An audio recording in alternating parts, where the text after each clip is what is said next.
Hi everyone, today I'm going to show you a very simple formula for creating a beautiful horizontal flower arrangement that's perfect for a dining table, party table, or event centerpiece.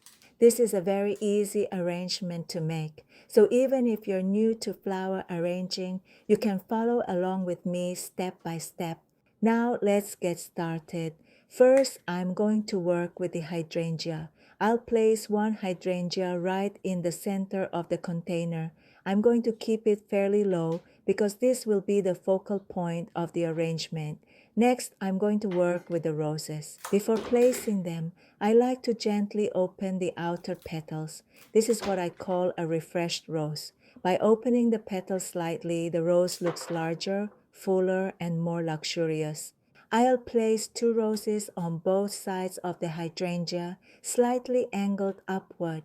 These 2 roses will create the basic horizontal shape of the arrangement.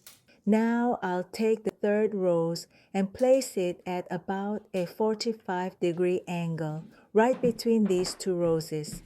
I'll repeat the same idea on the opposite side to create balance. With the next roses, I want to create some depth and movement. Make sure you don't place all the flowers at exactly the same height. Some flowers should be slightly higher, while others should be lower. This creates dimension and allows you to see each individual flower. Even when you're creating a round arrangement, you don't want every flower to sit at exactly the same level. A little variation makes the arrangement look much more natural and interesting. Next, I'm going to add the gerberas. Because gerberas have relatively soft stems, I recommend adding a piece of wire to help support the stem and keep the flower facing the direction you want.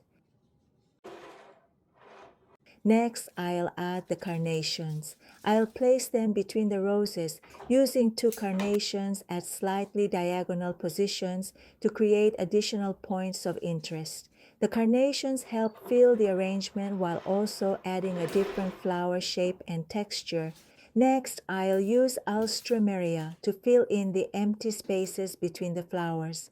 I'm using about 3 stems of alstroemeria to add fullness and help connect all the different flowers together.